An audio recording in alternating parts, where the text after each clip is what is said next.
What it is, my guys, ladies and gentlemen, wadawet, I hope you're doing great. It's Valentine's seasons. Happy International Men's Day. Yeah. Meget. I'm Jaget. I'm Jaget. I needed these glasses for this moment. Aseli. I want to point yangu.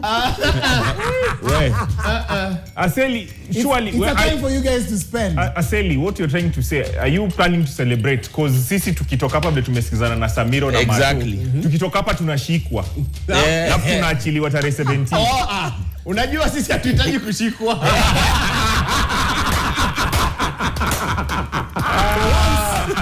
You're saying when freelancer.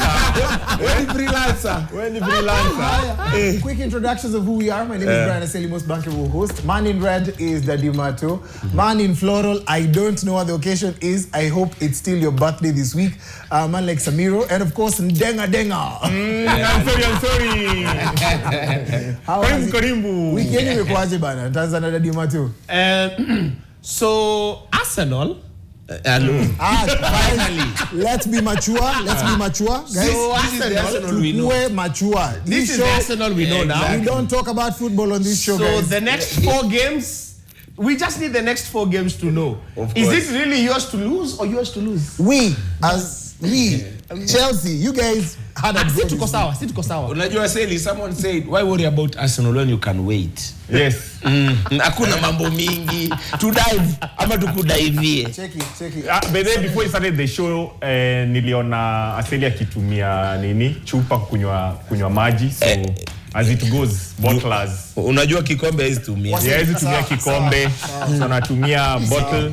So guys, I don't know how to argue in English. Now to can talk to me. I will teach you. Daddy Mato, I will teach you. Unamaliza argument na kwenda.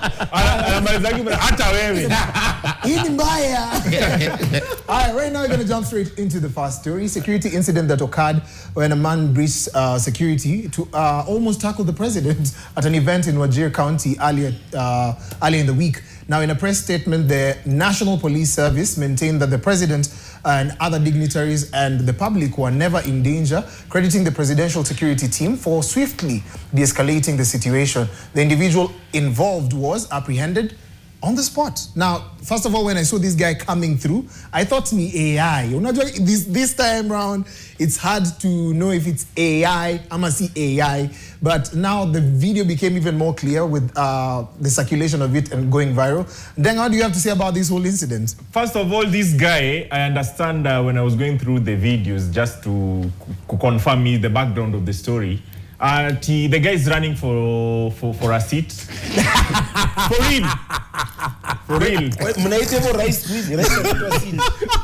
And he's running for. He wants to become the guy wants to become MCA. Okay. Wa huko sijui na wapi na huko. So he wanted to, kupatiana makaratasi zake in person. Okay. Yeah, so but now he didn't get the opportunity. Hakupata the person. Yes, the person. So wamemnyima self service. Kuna jamaa na work na expressway akapita na ndugu yetu. So he didn't get a chance to express himself. But later he did a small interview after whatever happened. Yeah, but I think it's not something that should be encouraged, because of late we've seen how people are running for the president. Hello. What? Hello.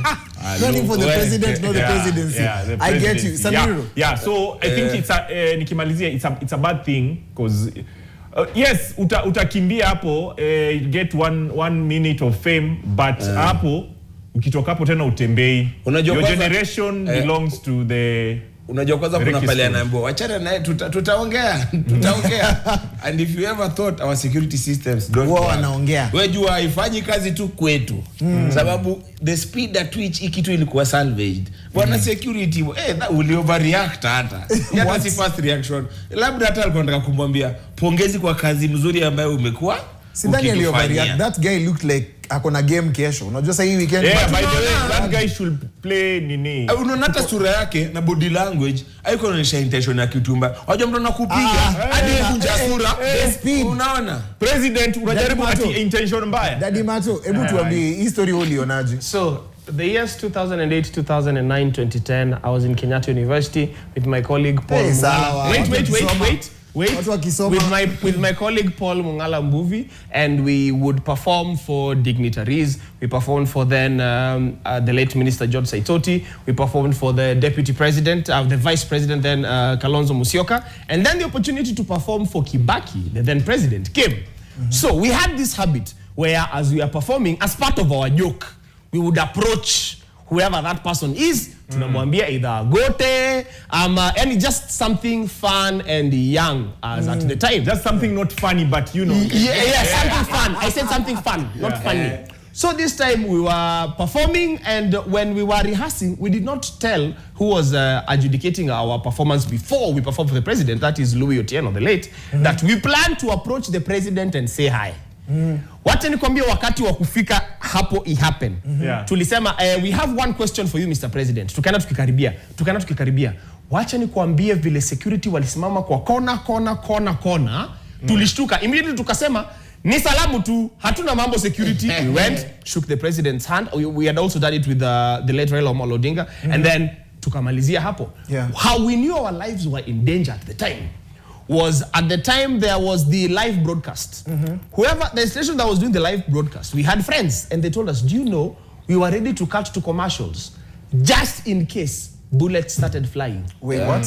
And then the second time, we were confirmed that kulikuwa kubaya. We went to perform at State House. The deputy president remembered us. I mean, the vice president, then Kalonzo Musyoka. And then one of the security men came and said, mnajua nyinyi watu mlifanya karibu watu kadhaa wafutwe kazi. So that attempt is first of all very dangerous for the attempter. And then it's also very detrimental for the security detail. That was detrimental. Sorry. Yani ni kubaya kwake. Wewe nimesahau. Samiro, ni kubaya kwake. Hiyo ilikuwa bad situation. It must have been bad. You think that guy ni mbaya.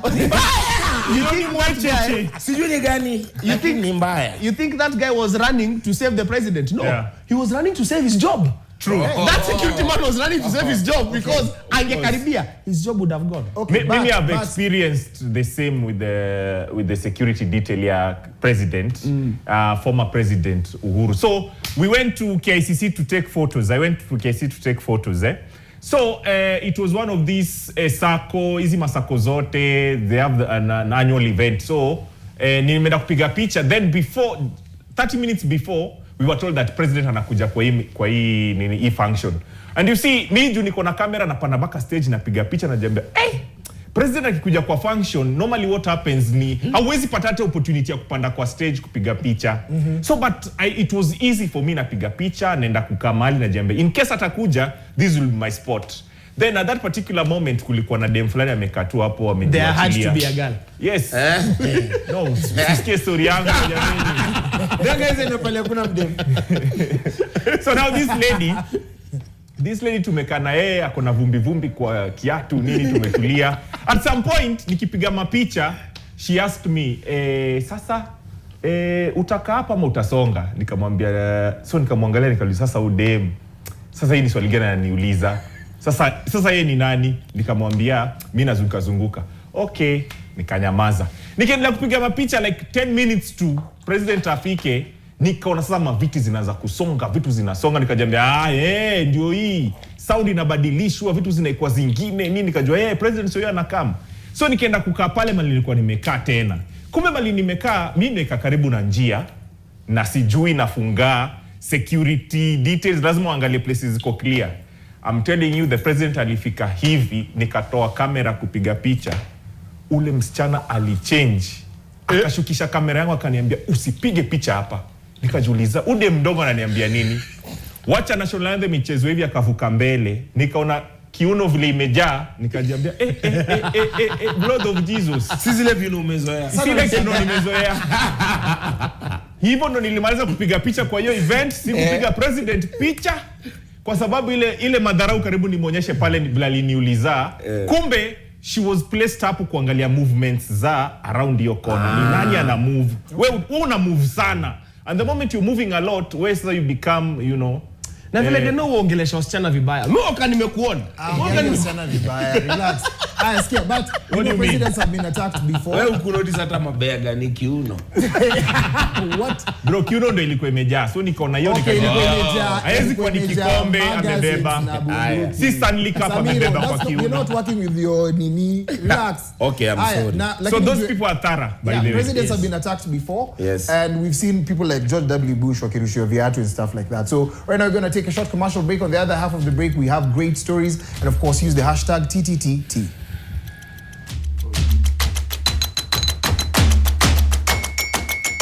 We are back, and if you're joining us for the first time, this is Trendsetters. You can use the hashtag TTTT. And of course, I'm your host, Brian Eseli. Amazing gentlemen in the building. Kila mtu acheze game zake, watu wa Chelsea, keep quiet. Pia nyinyi mlidro. I had to say that because I'm coming in time. But right now, we have to go on to the next story. So a driver from Nema Travelers Agency, SACCO, who was filmed in an altercation after drawing on a pedestrian walkway, has been apprehended by NTSA. And he underwent the required test, but did not meet the set standards. As a result, his driving license has been suspended for 90 days. I don't know what you have to say about that. Oh, yeah, we can watch this clip and then you tell me what you think.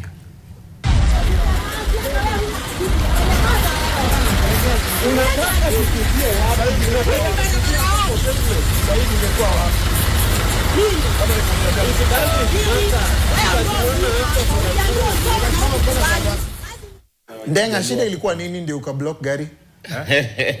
What was the problem? Mimi. Wewe unaona tarehe ni ngapi sijalipwa? Naenda nyumbani, niko kwa barabara, unakanyaga kabro zangu, mahali sisi tunafaa tutembelee. Yes, usalama inaanza na mimi na wewe. What do you think about that story? Well, you see, the guy did the right thing, especially coming from Mali. Kila mtu ni kichwa ngumu, Eastlands. Kila mtu anajua kitu anajua. It was a good thing. And thank God nowadays kila mtu is a journalist. Yeah, he recorded the number plate. Na hivyo ndo vile kulienda. Mahali sasa ilinishangaza ni NTSA wanasema ati alianguka mtihani. And I wonder ni maswali gani hizo walikuwa wanamuuliza so that uweze kuanguka mtihani. But it was a good initiative for the guy. Kudos to that guy for for standing on business, for standing his ground and to make sure that mmetuzoea. Yaka kwa jam kama wengine, you're not special. Ebu, let's compare this situation because Daddy Mato kwa watu wote ni ame-travel. Daddy Mato, abroad, it's hard for people to actually use or even cross the traffic lights. Hapana guys, Daddy Mato ndio ame-travel. We need to challenge. Daddy Mato was in 4 countries insecurities in 2 weeks. Guys. Where? When? Last year Daddy Mato ametushinda naye. Listen, Daddy Mato was not here with us for about 3 weeks. He was in 4 countries in 3 weeks. Samir, I've traveled as much as Daddy Mato. Kitu Mato labda ameshinda nao ni watoto, lakini na stories zake za KU. Na stories zake za KU. But apart from that traveling, pana chesa. Passport inaja. Daddy Mato, nini guys? Bomb na catch. Yeah. Tautas interrupters. Yes. Kazi mzuri sana to the man. He did what every Kenyan should have the guts and the audacity to do. Dangerous, definitely. Bold, for sure. Very. Necessary, totally and completely. If we all do this and we are sure we shall be safe after doing it, we should all do it. Considering unaona kuna watu walikuwa tu hapo hivyo kando, their target is walkway pedestrians, wanawaongelesha, wanawauzia vitu, alafu kuna mtu na basi anakuja amepita. And no, hiyo space ni kidogo sana. O dereva najua pia amekatiwa unga. It was unfair kidogo kwake, lakini hata yeye itabidi amefuata sheria. But we've made it a habit. Ebu considering that tunapenda nganya, si atupendi nganya. Na wase uchelewa ndio. It's become a Kenyan habit to actually use people the love nganya sababu nganya zinaweza penya. Break rules. But then you should also know something that ama dere wao fanya hizi vitu in full inaitwaje glare ya makarao. Full glare. Alo, unajua kukaa kando ya mato? Kukaa kando ya mato. Siko mali na USI. Siko mali na USI. Nimesema detrimental mtu hapa hivi karibu aumie. Nazitoa. Pia mimi nakonga kadi usicheze na mimi. Makarao wanajua these things happen. Unasikia? Na pia inafanywa ule dere akipita pale anajua ule polisi kwa payroll. Hata kama ni 50 kila trip, they know what people are doing, but then Wakenya pia wako rada sahi. Pale Twitter siku hizi umekosea tu kwa barabara, uko wrong side, picha inapigangwa wana tag NTSA, unasamonea unawekewa mtihani, ukianguka ndio hivyo. Kudos to the NTSA admin Alali. Ni kama wa NTV. What? Hata wa NTV. Let's go on to the next. Kwanza mwenye waandika hizi captions. Hello. He's standing on business. So we've already talked about the cab driver and passenger clash over Bad Road. Have we talked about that? No. Yeah, okay, let's talk about that. A cab driver and his passenger captured clashing over Bad Road section. Now, the passengers claim that the cab driver asked her out of the vehicle, ended the trip before reaching the app's destination and asked for payment over on allegedly inaccessible road. Now, the passenger declined to pay the driver, leading to him confiscating her luggage and seemingly driving away with it. Let's listen in. Babu nimebeba gari. Ready imeenda kuongezea pesa nikakosa kulipa. Mbona niacha kwa barabara? Mbona niacha kwa barabara? Mbona niacha kwa barabara? Mbona niacha kwa barabara? That is my question. Imagine mtu ananiacha kwa barabara ati barabara ni mbaya. How is that? Tell me the shillings by the Daddy Mato, nini kinakuwasha? You know, let me first start by saying, my English teacher, when she was teaching me punctuations, she said punctuations were very, very important. Your English teacher or your teacher of English? My English teacher. Okay. So when Aseli says the cab driver asked her out and then puts a full stop, you are doing a different story. And let me tell you why I'm starting with that. Because there is a very conflicting situation with cab drivers and passengers. Okay. There are two different stories. Okay. There are stories of passengers who are outrightly abusing, if not flirting with cab drivers. Okay. And there are those stories that they give where mpaka unaambiwa twende kwa nyumba uchukue pesa. Yeah. Unaingia kwa nyumba inakuwa bam chikiwawao. Alafu unarudi kwa gari, pesa umepoteza. Malipo. Alafu wengine nao wanajiforce because the passengers are vulnerable and wanafanya illegalities. Yeah. And then there is this, where there is this driver who feels, hii barabara iko na potholes sana, gari yangu iwe smack level yake, wewe toka kwa gari. Now, that was wrong. In as much as I understand, management reserves the right of admission. Okay. If you as the cab driver agreed to take this passenger, you need to take them to the full length of their destination, because if anything happens to them between there and where you're supposed to drop them, you are going to be liable.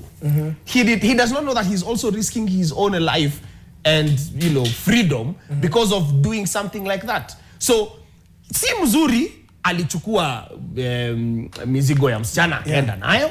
Yeah. Na sio mzuri alikataa kumfikisha mahali anafaa kufika. Drivers are going through a lot of things that I understand. But as far as this case is concerned, hakufanya poa. You know, it is so sad. Labda dereva hiyo trip dem anaweza kwa labda alikuwa na offer. Zitwanga offer ama zitwa promotion. Promo. So labda amemtoa town akimpeleka Ruiru. Ikasema 30 bo. Ne, ikasema 70. Sasa. Oh. Yeah, but mimi kitu inaniuma sana ni vile alibeba maembe za ode. Maembe saa And hii. it's mango season bana. Manze saa hii ndo maembe, season ya maembe nenda ikiisha. Si vizuri. Alafu msa kubebe gunia nusu ya maembe. Mimi nalilio maembe. Yaani mimi hata sina shida insecurity. Unajua shida Lakini niliona maembe kibebwa. Ule mara anazidisha hivyo. Ule mara anaweza survive, anaweza toka mbio. Lakini maembe no. No. We should find this guy. I don't know tutafanya nini. Arudishe maembe. alafu tugawiwe hizo maembe, because I don't know what my Kamba friends are doing. Most of my cow friends haven't given me maembe. We should not let him get away. We should not let that man go. The bad thing about all of this is that Daddy Martin hatuna mahali pa kuripoti hao madereva ati Daddy Martin. Daddy Martin. Wewe unasikia joke yake mbaya ati should let that man go. Ingekuwa imeandikwa hapo na ule mtu wa NTV. Exactly. The bad thing is that there is no exact office pale unaweza end up seme tuna report hii specific kampuni.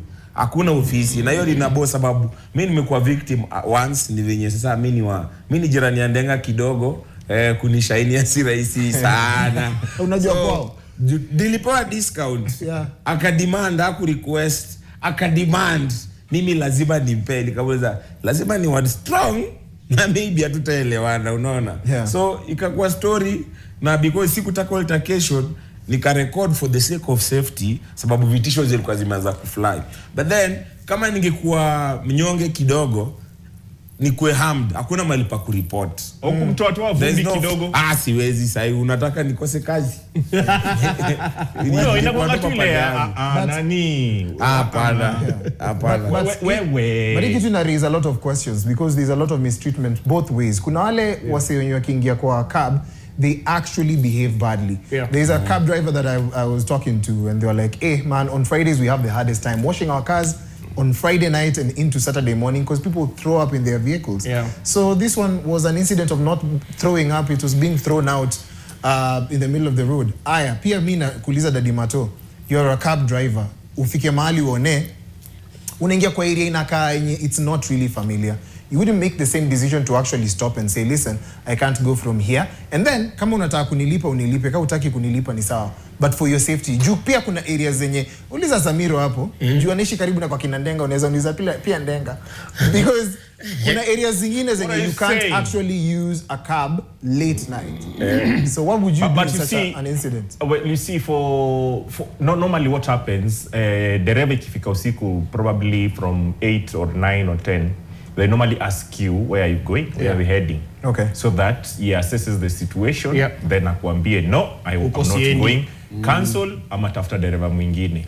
Unaona. So rather than accepting the ride, then nafika katikati ya njia. And in this circumstance, it was not about the security. It was just about barabara ndio mbaya. And really ukiangalia hiyo clip, going back to that clip, hiyo barabara sio mbaya hivyo vile kwa tunafikiria. I don't know. Okay. So it's a matter of dereva tu kukuwa na malingering. Ndenga serikali inasikiza. Wacha serikali ijue hiyo barabara ilikuwa mbaya, ndio itengeneze. Wacha usiambie serikali hiyo barabara ilikuwa mbaya sana. No, what I'm saying ni hiyo story ya insecurity na nini. Dereva ngi cancel. Knowing very well. Yes, before. Way before. Cancel ikiwa lakini madere wengine cancel vile tu maembe tu zilikuwa Maembe. Aya, let's put a pin on that. Nyingine hata unashangamona lingi ya kazi ya juu inafanywaje. Sawa. Let's put a pin on that. Do the news highlights. Alafu tutarudi with some responses on what you have to say online.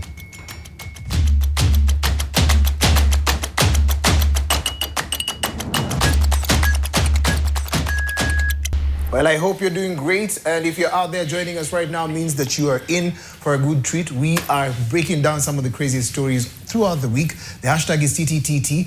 Chilling with me, most bankable host Brian Aseli, kuna Daddy Mato or Father for Martin. Ulimuita jina gani yo? Daddy Martin. Father Martin. Father Martin. Father Martin. Aya, Samiro, and of course Denga. Ansari. Umeona feedback hapo? Najaribu chungulia hapa nione watu wanafanya nini. Na hizi nikisoma ni kama tutatoka hapa. Ni kama utaki wakili watumwe huku. Hizi nikisoma tutatumaniwa akili. Daddy Macho, can you see anything pale?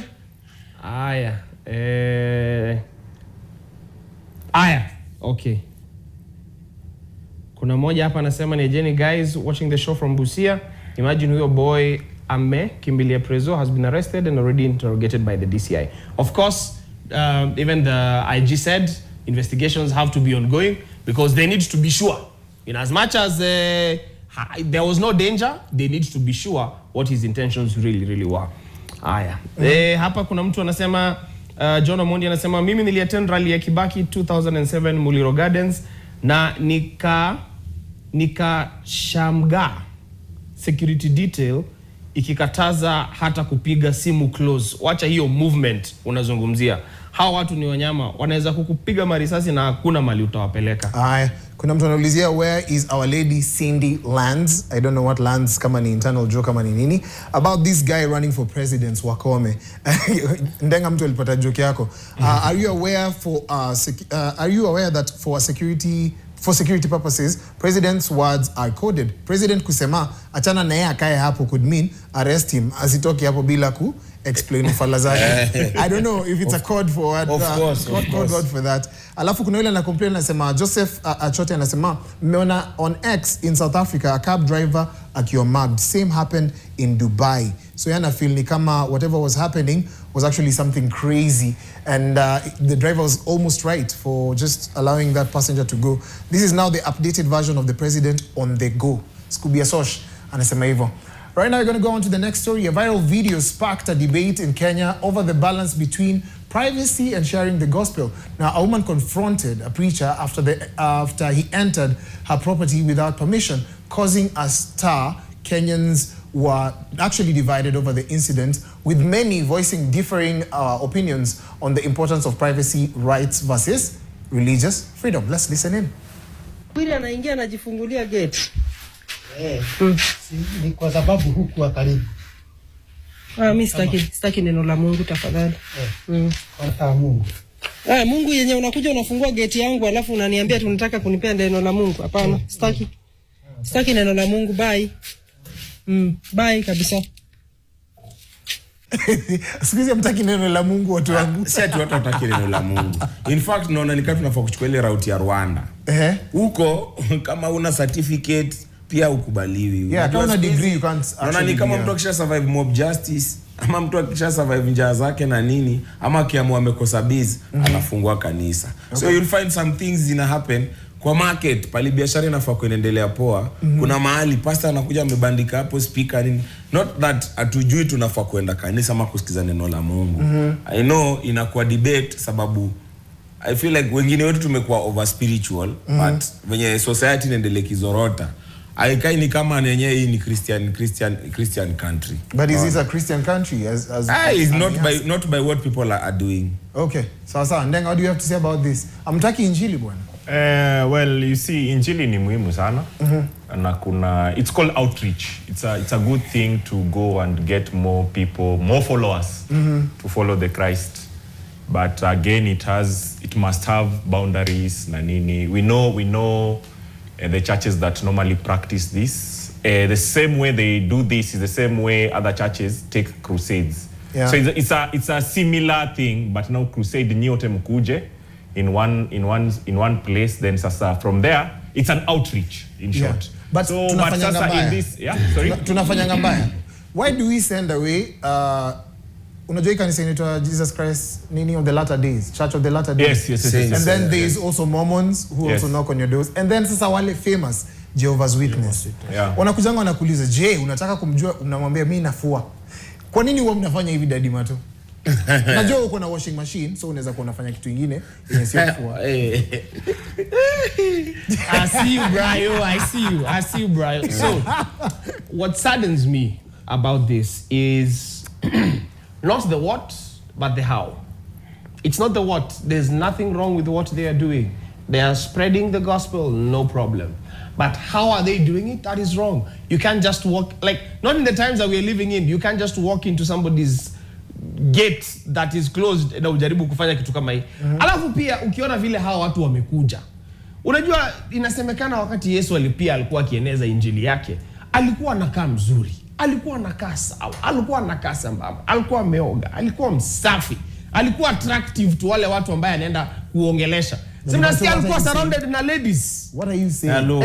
So nafikiri unajudge mtu, mbona unajudge? So hii yenye mnakuja tu vile mnakaa na mnasema ni injili. Alafu pia look the part. Tumeni watu wengine. But what do you mean come nini? Tumeni watu wengine. Too many what Well, you see these people, they're just doing the right thing, eh? Probably in in the the wrong wrong way. house. In the wrong house. Yeah, no, in the wrong way. In the wrong house. No, wrong way. Walipata tu jamaa hajakunywa chai, madam hajakunywa chai. People are going through Akona things. Yes, people are going through things. bwana. Na nini. I don't know if you've... But you see, some people are receptive. For me, nimeshaiwa experience before. Wamekam, wakanipatia hizo vitabu. Waliingia kwa gate bila idhini. Watchtower, inaitwa Watchtower. Waliingia kwa gate bila idhini. Okay, it's trespassing at the end of the day. What do you mean waliingia kwa gate bila idhini? Sasa nilikuwa naishi kwa ploti. Wewe, your problems are different. Your problems are different. Mtu amefence alafu wewe mtu anafungua. No, whatever it is, me I think they were doing the right thing. Probably it was just the wrong house. The guy is innocent. Angalia ni mzee, probably with the daughter. You're embarrassing the guy in front of the. Aujua tu umeinterrupt nini lakini una insist. So this is the thing. But there's a guy ameshai nini. Hii sijui kama niseme. Acha niseme nini. So yeye ako mambo yake akabishiwa. Akaambia huyo mtu ingia. Sasa ngoja hapo nimalize, alafu utafanya nini? Alafu utatuambia mambo ya Injili. So meanwhile utasubiri tu kidogo. Akaendelea kufanya soundtracks. Akaingia mle ndani. Alipotoka akapata tena neno limetoweka. Limezimama. So kuna watu wengine wako na madharau. Guys, Kuna watu wengine wako na madharau. it's not even watershed hours. But me, the funniest incident I've seen with these preachers who walk from door to door doing outreach in wale wa matatu. So this guy decided, you know what, I'm going to preach the word to you. There's another guy who was awfully pissed. And he said, listen, you don't have to preach, just sit down. And then that preacher started preaching about this person. So yes, somebody can change. Ikakuwa ni sasa kuna wale watu wampendi Mungu kama wengine hapa. And then it became about that person and stopped being about Christ. Now this person stood up and said, si ati sitaki kusikia story yako. It's just that mambo unasema na mambo yangu ni different. I'm a devil worshipper. We were in shock because just like, what? Yes, he's just being honest. Anasema hata mimi nikianza kuongea mambo yangu ya shetani hapa, we will be in position to consume that. So that was a very funny incident. You know, Aseli, the thing that I really am against is the idea that it can be bombarded at people, and it should be okay exactly. because this is a Christian nation. I don't know if you've mentioned it. Churches in Rwanda are being shut down of course. until they register themselves first, and then the people who are running those churches need to have already studied theology to be able to run those churches. Because 6,000 churches, I don't know if it's correct figure, bro, but it's also mosques. That is churches just and mosques. That number rather is just Nairobi. Yeah. The whole country, now this is just Nairobi. We have a lot of churches just in Nairobi. Yeah. You'd find an acre has 3 churches, but 100 acres, no school, no hospital. Ati 3, wayakiwe kuna mali church imempaka church na ikaface church na imepaka church. Like kuna downstairs church na upstairs church, alafu uko juu kabisa club. Simshikanisha tu sound system kwa kichurch kimoja. Guys, let's continue spreading the gospel, don't spread the rumors. Guys, church is good. Church is good. Wewe chagua the church you want to go to. Allow the guys to come to your house, welcome them with the tea, with the bread. Wanaweza beba blue band, no. This one, I'll need quick reactions. We only have 1 minute 30 seconds. Now, a 51-year-old Filipino food influencer, Emma Amit, has died after eating a toxic crustacean known as devil crab while filming social media content. Now, according to the reports, she became seriously ill within a day after neurotoxins entered her bloodstream and was rushed to hospital, where she was later declared dead. I don't know why people do this. I don't know if it's for clout. We say pole for her losing her life, but what are your immediate reactions, gentlemen? Acha tuanze na watu wenye wanafanyanga story ya content creation. Samiro. Yani, how far is too far? Because hakuna proof ya mtu ashakula hiyo kitu unataka kukula. Why are you trying with your own body? Yeah. Najua afadhali kitu unapaka hapa utakuna. Kwa tumbo huko utatoaje?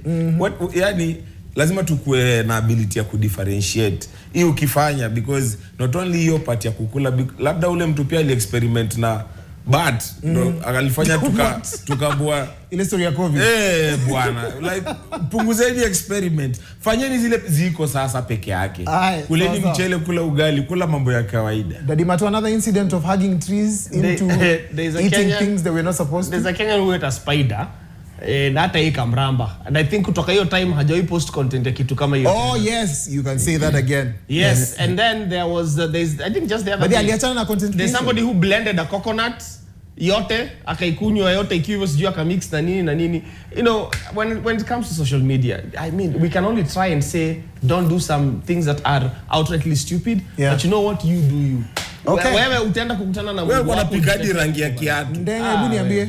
Social media high, you want to get more followers, you want to get more clicks, you want to get more views and everything just for, you know, for clout, but at the end of the day, kicked the wrong bucket.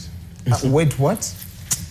Tunaongelea mtu amededi, like I'm ending this show right now just because of that reason. Gentlemen, you've been a great sport, and thank you so much for watching us. #TTTT is an amazing show that you all need to join in every week from 8 till 9. Cindy, we miss you, and happy Valentine's Day to everyone out there. Mtu wako kama mezima simu anaweza kuwa men's conference, usijam, mtaongea Monday. Sawa, are we together? Sawa, sweetie? Okay, sawa. We're going to be doing our news right now, and of course later on Friday Night Wave with Brian Aseli, Claudia Nesabwa. We have Mudaka, Kodong Clan, and of course this amazing gentleman Kinoti, so you better stand by for that.